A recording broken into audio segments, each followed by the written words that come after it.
short videographic presentation of the science fiction story, The Incarnation on Mars, by Shoemake S. Preface. Year 2042. NASA conducted an experiment on the surface of the Sun to create and study black sunspots which were the source of solar wind storms. This experiment went terribly wrong. Innumerable black spots began to appear on the surface of the Sun. These black spots were further generating that many countless solar wind storms.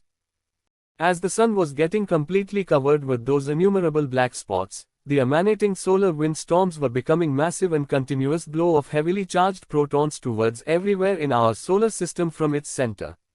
This continuity was going to be the devastating factor for the magnetosphere of our planet Earth, as those solar wind storms were unstoppable for at least a couple of months then after.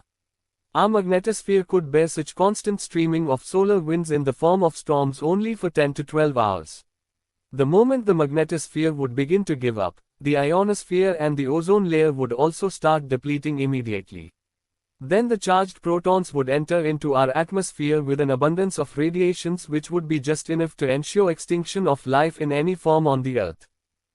At those last hours, an alien AI robot named RIER began to take control of the Earth's internet as well as all the systems connected to it. Due to the DDSS of China, RIER got access to China's internal internet network, which first got hacked and then the rest of the other countries. Through this hacking, RIER interacted with the NASA chief and briefs him about the job of resetting of inner planets to ensure the incarnation of life on Mars, which would replace Earth, which would further replace Venus, which again would further replace Mercury, as the last one was destined to go into the Sun. So this is a story of how an alien AI named RIER would ensure smooth execution of the resetting of the inner planets through taking control of the world's whole internet and all the systems connected, and then whole world's all the weaponry systems, which were eventually got divided into two categories based on fission and fusion processes to be loaded onto two different spaceships heading towards two specific celestial bodies of our solar system. Scene Setup 1, date the 26th of January 2026 Indian time 08.08 hours. Why 108 beads are there in this Rudraksh garland? A child asked her mother. They were buying a worshipping garland at a shop in a city in India. The shopkeeper was counting the beads of the garland to confirm that their numbers were 108 only. For chanting Mahamrityunjaya mantra for 108 times, replied the mother. But why chanting for 108 times only? Why not less than or more than 108? The child asked in an easy and playful manner. Why 108? The mother got puzzled, which was very apparent on her face, specifically the eyes. Decoding. In India, a worshipping items dealing shopkeeper always counts any garland having 108 plus 1, uncountable, beads in front of the buyer to ensure the exact 108 times of chanting of any mantra or name of God, as the counting one after another goes on with every chant by the devotee while holding the garland in their hand. Scene Setup 2, date the 27th of February 2042 US time 10.14 hours and China time 22.14 hours. Everything, every mobile phone, every computer and every system, except US Defense Department's systems along with the systems in NASA where the cyber attack was in progress as well, in US were already hacked. A line of message in an unknown language was being shown on the screens. A minute passed. In next 15 minutes the systems of US security departments including that of NASA are also going to be hacked, as already 30 security check levels, out of 120, breached in last 5 minutes. Every minute 6 security check levels are getting breached. The hackers' computer system seemed that unimaginably fast and powerful, like a super giant computer system before which no other supercomputer could stand for more than 20 minutes. The 120 security levels breaching is so fast that nobody could believe a statement of US Defense Chief a day before. Our system's 120 security check levels can never be breached, as it would take a year to do so by any super intelligent computer existing presently in this world. This is possible only because we have a super giant computer TREEP which is 2 times more capable than the one at present China is having. Even if a supercomputer with 10 times the capacity of our TREEP would take a week to break the set of security levels to hack our systems in NASA and US Defense Departments, while within 20 minutes we are capable of destroying our enemy anywhere in this world who even dares to think about hacking any of our systems. For firing a set of missiles on an enemy country in a state of emergency like any cyber attack, there was no need to ask for President's approval. Only two chiefs were to pull their respective levers, in their respective office cabins, one after another. First US Defense Chief, who had to set the target enemy country first as well, and then NASA Chief was to pull the lever if he finds it necessary, as the alarm would ring on the first pull by the former. The missiles would get fired only when the second lever gets pulled. This cyber attack started at 10.10, so the doubt is on Japan whether from there this attack is being operated or from anywhere else. But Japan's none of the latest supercomputers can even match 1/5 capacity of ours latest one, while only China has one, but the two matches only half capacity of ours, the US Defense Chief wondering in his mind. A landline phone ringing, then the US Defense Chief picked the receiver up to hear. 10 minutes ahead, China connected its internal internet network with that of the world, and since then our security check levels started to get breached. The on-screen messages language changed to Chinese, as the US Defense Chief saw on his mobile screen after putting the receiver down. So it is clear now, China is behind all this. The US Defense Chief set the target by dialing 38 for 5 times after a beep every time.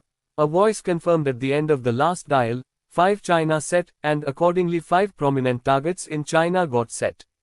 He pulled the lever, go to hell before others in this world, and checks his computer screen that already 60 security check levels were breached then, so 60 remained. Decoding. There was a backup system to fire missiles in case all computer systems including the network systems all got hacked by an enemy. This system is software-less and working on very old preset number, analog dialing systems of landline telephones. Scene Setup 3, date the 27th of February 2042, US time 10.17 hours and China time 22.17 hours 3 minutes before. The NASA chief sat, in his cabin, blinking at his mobile screen's message, as this message is a known one to him and his Voyager mission control room 6 years back from then, when the Voyagers got in contact with an alien who then actually hacked every system connected with the twin Voyagers in less than a minute after establishing a real-time deep space signaling system through those two only, and then too the same message was flashing on those screens. Then all those systems had immediately been disconnected from other systems and power was cut to discard the hacking to progress further on other computer systems. The Voyagers have been announced lost and NASA would never ever imagine to reconnect with those two in future. At 10.20 hours, the on-screen messages language changed to Chinese, and then the missile lever alarm started beeping with message 5 China set being played between every 2 bips.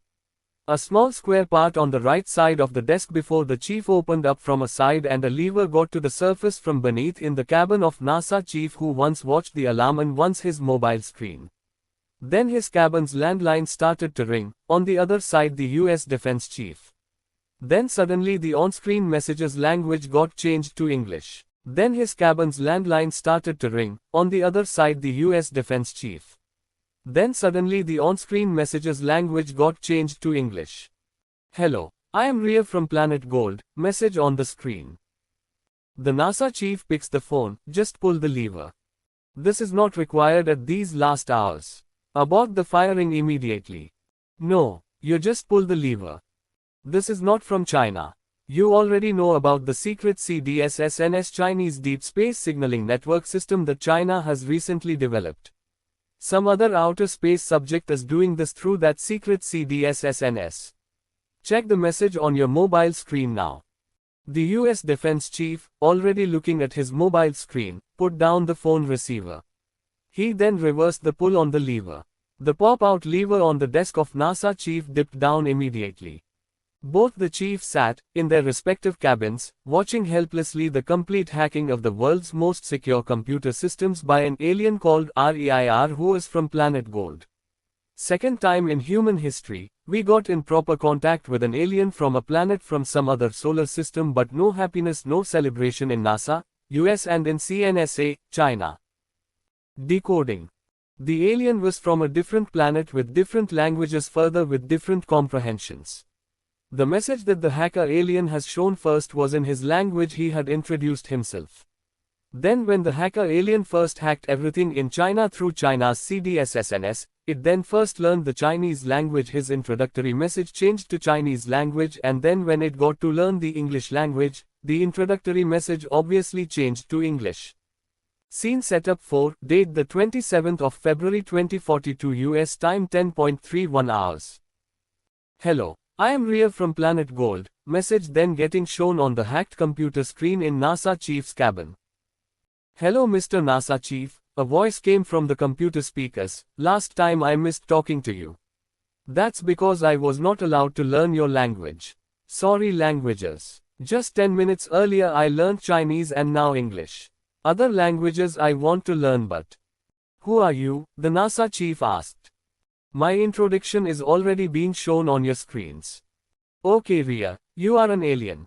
You hacked all our systems. Why? To take away any of the resources available on our planet or what? No reply comes, so the NASA chief continued. At these last hours nothing matters. You just come to the point. We need help and what good you can do to us. Scene setup 5, date the 25th of February 2042 US time 22.10 hours, 60 hours before the impact. The negligible black spots on the surface of the sun getting bigger and darker, easily visible through naked eyes, and as their visibilities appearing on and from the sun that many earthquakes were happening anywhere everywhere in the world. In order to develop a shield protector from the solar winds for the space travelers, the Parker Solar Probe from NASA had undertaken an experiment to create a black spot on the sun's surface with a nuclear bomb explosion a month ago on the 26th of January 2042. Sun's black spots were the source of solar winds. The nuclear bomb explosion created the first ever man-made black spot big enough for the experiment but very small, while but not being negligible for the giant sun for its so big a size as this nuclear explosion was just a drop of water in an ocean. The initial celebration turned in a mess. Eventually, in a month's time or less, that smallest drop of fission became incompatible within the whole ocean full of fusion. Everyone on Earth was looking at NASA for an answer to this puzzled relationship between sun's black spots and the earthquakes happening on Earth, while NASA could not think of a solution to the problem of solar wind storm coming which will impact the Earth's magnetosphere in next 60 hours amid such earthquakes. This solar wind storm wouldn't have been such devastating one for the Earth unless it was going to be a continuously hitting one for surely more than a couple of months. Our magnetosphere can bear this exaggerated solar wind storm for 10 to 12 hours only, that too with much of the destruction would have already taken place on Earth. Once those solar wind storm touched down after depleting the ionosphere and the ozone layer, everything will become lifeless on Earth due to the abundance of radiations amid the abundant auroras. Scene setup 6, date the 26th of February 2042 US time 22.10 hours, 36 hours before the impact. All those smaller and numerous black spots on the sun then started gathering into bigger ones to be easily noticeable through the open eyes. Fear of end of everything gripped the whole world amid the loss of life and property already happening due to those unstoppable earthquakes, floods, storms, etc. everywhere. People crying or praying only. The sun was getting darker day by day. Those black spots were covering all over the sun. NASA was silent and helpless. So were all other space agencies all over the world. Scene setup 7, date the 27th of February 2042 US time 10.35 hours, 23.35 hours before the impact at US 10.10 hours on the 28th of February 2042. At these last hours nothing matters. You just come to the point, what help you can do to save us. Okay, you came to the point which has no point at all at this point of time.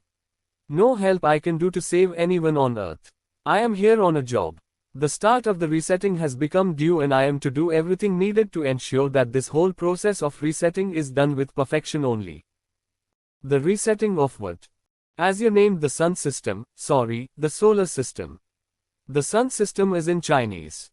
But before you say anything else, I would like you to see this 3D modeling describing the resetting of the terrestrial planets of the solar system in a nutshell.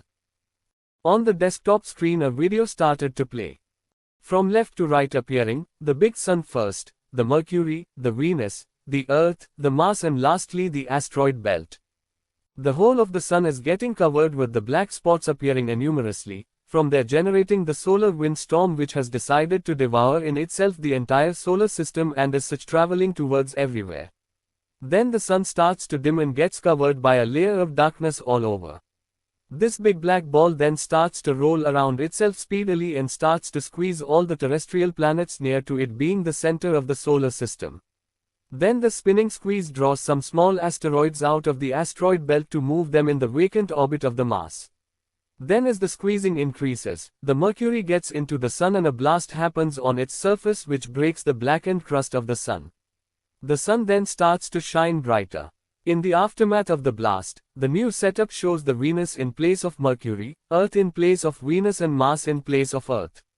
And with the passage of time, those small asteroids will combine into a planet which will be orbiting in place of Mars.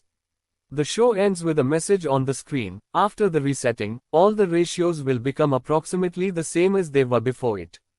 A few seconds later the message changed again to the intro, "Hello, I am Ria from Planet Gold. So Mars is the next habitat of life," said the NASA chief with a smile. Surely, but with a different name in a different language, the life in its original purest initial form will incarnate in Mars in 0.8 billion Earth years as of now from now, REIR replied as the NASA chief was then smiling in a relaxing way. He immediately lifted his right hand from the desk to fastly put it under. He pressed a button under the desk which was the only one there. 3 levers ascended from underneath on his desk the left side. He pushed the first left one up, a message read in machine voice on the speakers, "Weapons control mechanisms activated," then he pushed up the second lever, the whole world connected, while the third one which is already up, he pulled it down, all disabled, firewalls disabled. The screen went dark blank. A few seconds after, "NASA chief, please come to the main control room," REIR's voice requested out of the speakers. The NASA chief got up from his chair with the same smile. Walked out of his cabin to notice that the 2 sides of the corridor to the main control room door were occupied by drones, some flying and the rest standing 3 legs. 2 flying drones came ahead and started escorting him to the main control room door which was already open. These drones, part of Advanced Tactical Combat Drone System, were hacked, then modified into upgraded advanced versions which were fitted with 3 mechanical hands which they could use to stand as well by stretching them out into long legs as that would save the energy. Scene setup 8, date the 27th of February 2042 US time 10.50 hours, 23.20 hours before the impact at US 10.10 hours on the 28th of February 2042. Everyone sat talking to each other in a chaotic way. The chaos made the hall ignore the stepping in of the NASA chief who easily walked ahead to sit down in his seat with the same smile on his face. The smile stuck to his face permanently. As he tapped the mic stop twice before drawing it nearer to his mouth to let the chaos disappear in due manner. On the giant screen in the main control room, flashing the message at the top, "Hello, I am Ria from Planet Gold." Then below the message, flashing on the rest of the screen, live pictures of all heads of space research agencies all of the world. Except the smiling NASA chief, they all were speaking furiously on the screen but their voices kept muted only. "Thank you chief for handing over all the controls to me," REIR's voice filled the hall of the big control room which had then more than 100 scientists present. The NASA chief replied at his mic, "Thanks to you REIR. I know that was just a formality accomplished by me and you are well capable beyond our imagination to do these small tasks without any support from anybody. That formality saved me 2 minutes here and almost an hour all over the world. Can you unmute the mic of Roscosmos head, let me talk to him." Unmuted. Ray's voice confirmed. "Hello Roscosmos chief," NASA chief greeted. "I can't believe, in just 20 minutes the Chinese people are able to hack the world's most secured systems of US and NASA. How fragile your systems are. And you are blaming this to an alien. How? Who is activating all our weaponry systems, our missiles, who?" Voice got muted as the Roscosmos chief goes furious. "Now you will also blame the same alien," a voice came out from among the scientists in the behind. "Let them all have 2 minutes to calm down by watching the 3D visualization of the due resetting," REIR continued. "Please have the visuals of the advanced modifications and upgradations I have initiated in all the missiles, spaceships, weaponry systems and the atomic reactors all over the world. Already all the robotic hands and instruments available all over the world are now automatically doing the job. Your specially ISP low-orbiting satellites along with so many other satellites are of great help to me at this crucial juncture of resetting. I have also activated TREEP in your supercomputer building unit here on self-operating hyper-advanced mode, which is now helping me build the next REIR who will replace me in next 20 hours from now.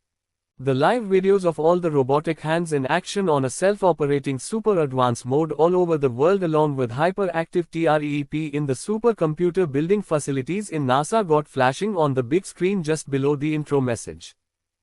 One of the junior scientists asked, but Mars and Earth have great differences in terms of the mass and as such the gravity. With such low level of gravity, Mars will not be able to hold an atmosphere like Earth does, and without such vibrant atmosphere, life is not possible on Mars. As per the simple 3D visualization of the resetting, Venus will take place of Mercury which will go into the Sun. Venus will replace Mercury with the same mass as the latter has before the resetting. The extra mass would get shifted to Mars to match all the ratios before the resetting. How? Another junior scientist asked. Okay, let me show you the detailed 3D visualizations of the GGICC Great Grand Inferior Conjunction collision which marks the start of the next great grand resetting of the terrestrial planets. The big screen went dark blank. Then the visualization began. The whole of the Sun is getting covered with. Scene setup 9, date the 28th of February 2042 US time 09.09 hours, 01.01 hours before the impact at US 10.10 hours. A spaceship had just ditched the gravity of the Earth to wander in space. Inside the cockpit of the spaceship, compactly fitted, with no more space for anything else, a big saffron bright around 70% transparent jelly ball. As seen through two alive human bodies, one male and the other female, were inside the jelly ball which was just big enough to hold the two of them inside. An hour ago the two scientists had entered into this jelly ball all bare body barefoot. Since then they were serene with closed eyes inside the tranquil jelly ball which had many super capabilities. One among the many such was that it connected the two human minds present there with each other and with every inch of the spaceship, making it easily controllable by the senses only. But there was another sense present on board which was having the control of everything of the spaceship. That was the sense of a supermind, the newly born REIR, with all those limitless capabilities its predecessor had. Hello, I am Ria from planet Earth. The third super sense connected itself with the two normal human senses which were then no more normal. They too became super senses which could see every inch of the solar system as new REIR could. You two are going to witness the resetting of the solar system with me. New REIR continued in the connected three sense which had become one then, so, let's devour into the space to see what is happening around us. The Earth with its blue atmosphere being protected by its magnetosphere just looking great, but on its surface beneath the atmosphere everything turning upside down. The whole of the Sun is getting covered with the black spots appearing instantly and numerously. From there generating the solar wind storm which has begun flowing everywhere to engulf every inch of the solar system which is already having abundance of radiations. The charged protons of the solar wind storm are destroying every protective thing's ozone layer ionosphere to make the path for the radiations to spread to anywhere to just ensure the extinction of life in any form from the entire solar system. Earth's magnetosphere begins to fight against the solar storm which has just hit it. Slowly the storm starts engulfing the orbiting satellites, the big telescopes and the space stations, everything in space.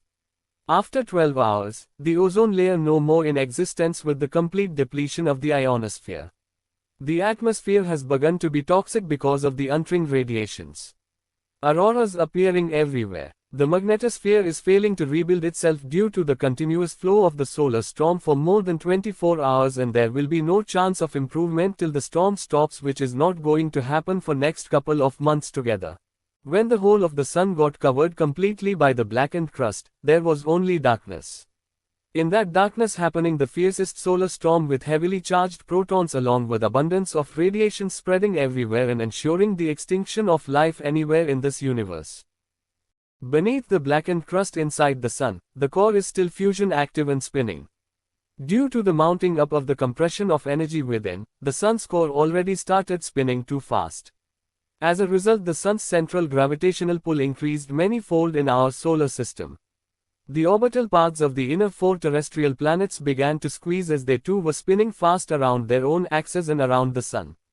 As the 4 orbital paths squeezed further towards the center, that is the Sun, some bigger and smaller asteroids came out of the asteroid belt to orbit around. In the vacant path just went vacant due to the squeeze in the orbital path of the Mars.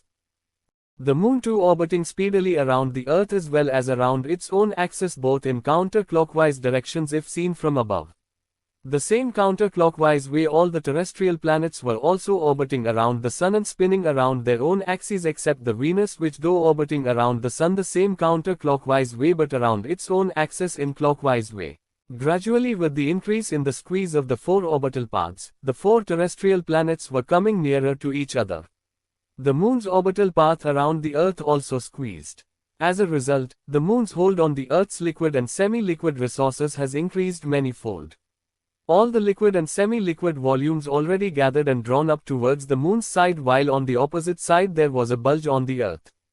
As the distance between the Earth and the Moon was on the decrease, the tidal force of the latter also increasing accordingly, and it was becoming too difficult for the Earth to hold the liquidity within itself. The 4 orbital paths further squeezed. The Venus was orbiting around the Sun at a speed much higher than the Earth. So Venus was coming from the behind, while as the Moon had also been orbiting very speedily, it came through the front of the Earth towards the direction on the direct collision path with the Venus. But before this collision, the gravities of the twin planets collided. It so happened that the Moon, with its all-tidal pull on the Earth's liquid and semi-liquid resources, became the bone of contention between the 2 colliding gravities of the twin planets, as the Venus was spinning in clockwise direction and the Moon was coming in counterclockwise direction from the Earth's side. At this point, the Sun's central gravitational pull played a tricky role in that colliding gravities. Neither the Moon could leave the Earth's gravity nor it could enter the Venus's gravity. The Moon slowly stopped moving ahead as well as spinning around itself because it got locked in the middle of the 2 gravities of the twin planets.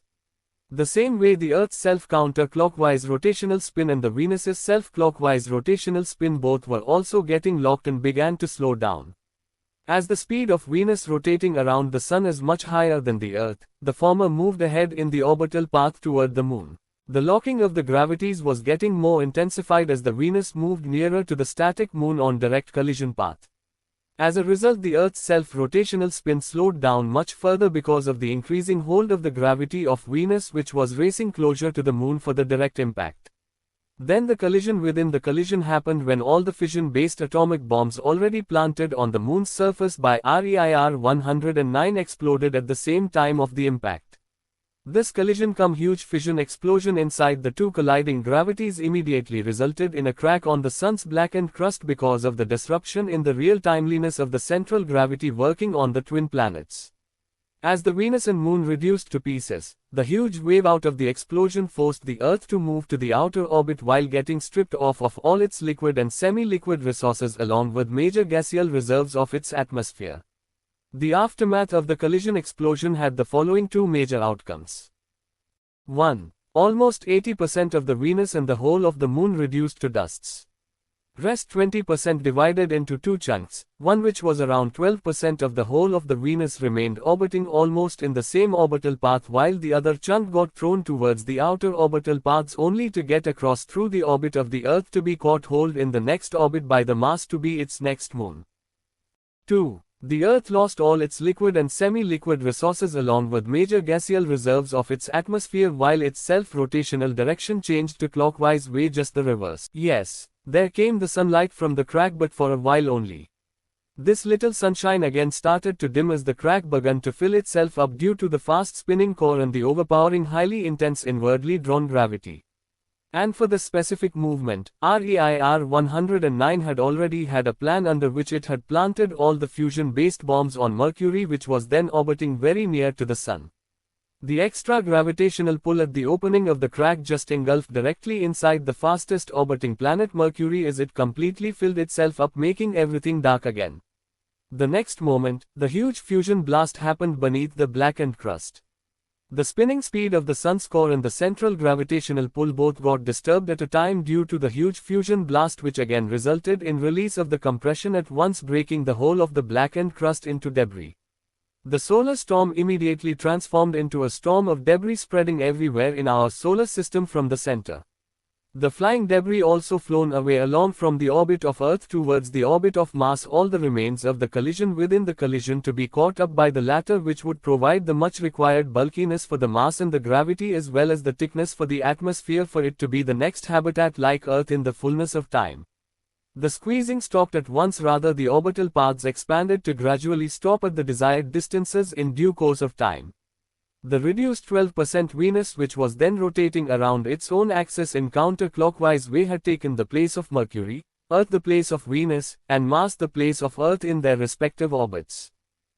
Over time, all the large and small asteroids orbiting between the Mars and the asteroid belt combined to become a planet to be named differently in the comprehension of a completely different language in the next 4.5 billion years. Scene setup 10, date the 28th of February 2042 US time 08.08 hours, 02.02 hours before the impact at US 10.10 hours.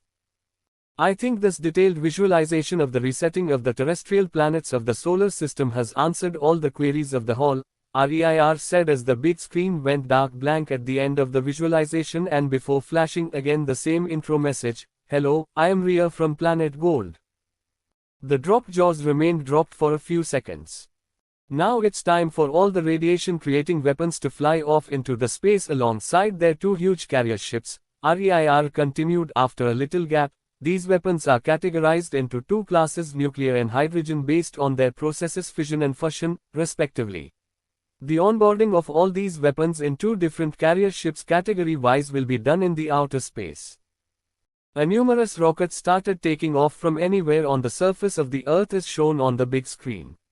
Then two huge rockets took off. Ria continued, the two carrier ships will then thrust ahead to their individual destinations in space. The one having the fission-based weapons will be heading for the moon while the other full of fusion-based for Mercury, added the NASA chief. Yes, thank you, Chief. I am naming two youngest scientists present here for boarding a spaceship along with the next REIR. Mr. Paul and Ms. Sarita, please come forward. As the two young scientists reached to the front, 4 flying drones in a pair of 2 came near. The drones in each of the pairs then bent their 2 legs out of the 3 up towards each other to get jointed at a low level for stepping on them, while the third legs were kept up for holding them by hands for balancing while flying. Please step on each pair of the drones for the billion boarding. The 2 youngest scientists left the main control room on the flying drones. Scene setup 11, date the 28th of February 2042 US time 08.40 hours. 01.30 hours before the impact at US 10.10 hours. Please take all your clothes off. Be bare body only to enter into the cockpit, REIR requested the 2 young scientists who stood before the cockpit's only opening. They had just entered into the spaceship a few minutes earlier. The cockpit is full of a jelly-type material, as could be seen from the opening. Within a minute the 2 scientists were inside the cockpit's jelly in all bare body. Ray's voice became horrible inside minds of the 2 scientists inside the jelly ball. Sorry. You 2 are not going to the Mars for initiating the next human generation breeding there. That is not possible, as it would take 0.8 billion years from now for the dust to settle on Mars to be the next habitat for life. That incredible job is done by the super biological embryonic capsule, now present on your Earth, and will get shifted along with the atmospheric gases including the water vapors in due course of time to the Mars. Nearly 3.7 billion years ago this SBEC had created the life in a great vibrant way on the fresh Earth. Now you can see only 20% of that vibrancy. The Mount Kailash on Earth is that SBEC responsible for every movable life like humans and animals including the underwater species, and a movable life like plants, trees, etc. on a planet. Scene setup 12, date the 28th of February 2042 US time 10.09 hours, 00.01 hours before the impact at US 10.10 hours. Please tell us why that so small nuclear explosion on the surface of the Sun made such a huge blackening impact that every life existing at this point of time are on the verge of extinction. One of senior scientists asked at his mic. What happens when a small pebble is dropped on the calm static surface of water in a pond? It creates many-fold impact than when dropped in an unstatic water surface. The same happened as the hydrogen explosions are so smooth and synchronized that this tiny one created that many-fold impact. This smoothness of the staticity of the hydrogen explosions on the sun's surface is not that easy to consider and calculate for any computer or system on Earth.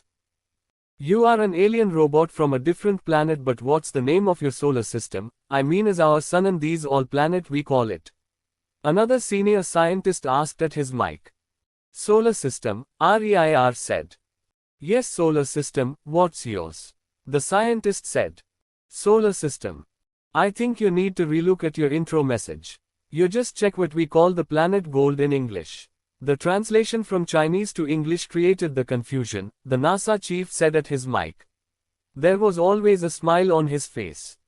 Oh sorry, the intro message refreshed on the screen. Hello, I am Rhea from planet Venus. Some seconds passed. The big screen went dark blank as the intro message disappeared. Then on the screen, goodbye. Goodbye, NASA chief said happily on his mic. Scene setup 13, date time could not be defined due the different senses of a different language. Why 109 beads are there in this Rudraksh garland? A child asked her mother. They were buying a worshipping garland at a shop in a city of a continent in Mars, as we used to call it 4.5 billion years ago. The shopkeeper was counting the beads of the garland to confirm that their numbers were 109 only. For chanting Mahamrityunjaya mantra for 109 times, replied the mother. But why chanting for 109 times only? Why not less than or more than 109? The child asked in an easy and playful manner. Why 109? The mother got puzzled, which was very apparent on her face, specifically the eyes. Scene setup 14, 4.5 billion years from now. We too are the only survivors of the Great Grand Inferior Conjunction collision which paved the path for the incarnation of Mars as the next Earth.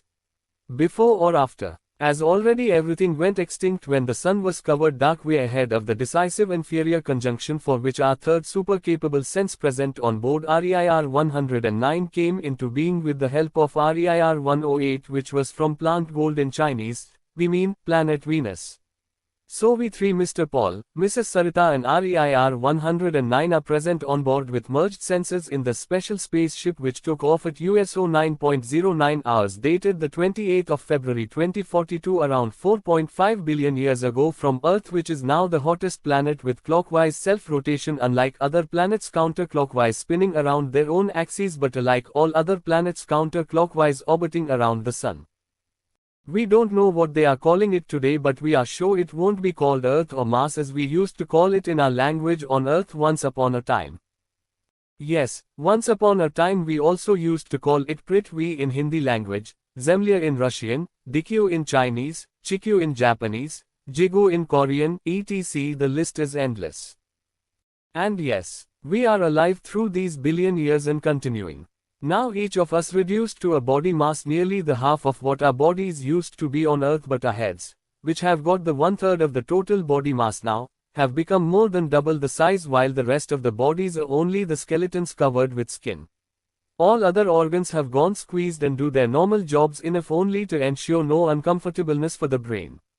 The life support basics for survival are accomplished by the self-illuminating saffron bright jelly ball inside which we are floating like a baby inside the amniotic fluid in its mother's womb, but here we don't have any umbilical cord. The jelly ball occupied the whole of the cockpit of the spaceship which took off from the surface of Earth some 4.5 billion years ago and since then venturing in this infinite universe. As everything controlled through our senses only, there are no control panels inside the cockpit. Our eyes, we don't know whether they are working or not as we haven't opened them for these billion years ever since we hopped into this jelly ball, but this does not follow that we are not seeing anything. Our brains are seeing everything as their senses are connected with REIR 109, the ultimate supercomputer actual intelligence robot present on the spaceship. Scene setup 15, date time could not be defined due the different senses of a different language. The super biological embryonic capsule, the Mount Kailash. The sun shining crystally vibrant through the calm, clear and serene air, having the perfect atmospheric pressure in this new Earth which we once used to call Mars. Everything on this new earth is covered with static life, the trees, flowers, leaves in green, yellow, purple and many more vibrant colors so bright in the fresh sunshine that it's just the blessings of life to be alive and living under and among. But there is no static life, no humans, no animals, no creatures. Then the cold air started to come down with the so much of whiteness required to create the static life. It came down from above the sky and made everything covered with white ice.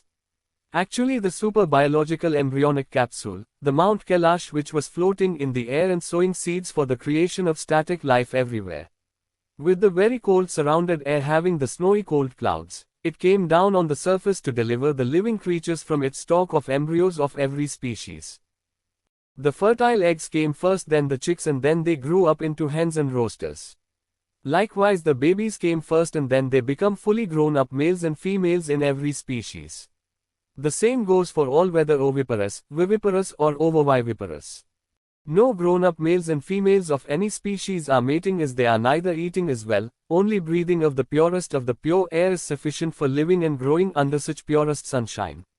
There is only abundance of nitrogen and very less greenhouse gases, that the sky is so clear to see everything in the space of the universe. No eating required, as everything essentials are provided by the air and the sunshine so pure. As such, no newborns are required, the parenting to help and care them grow up. The Mother Nature's lap has everything to support the growth and maintenance.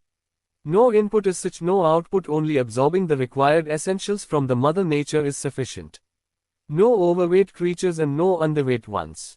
Everything and everyone one perfectly set up and filled with the sufficient amount of dopamine that there is no place in the realized senses of any static life for the mating-like pleasures. Such pleasures counted nothing and not even considered of. As also there is no need to earn any livelihood, as there is no hunger and no family to take care of.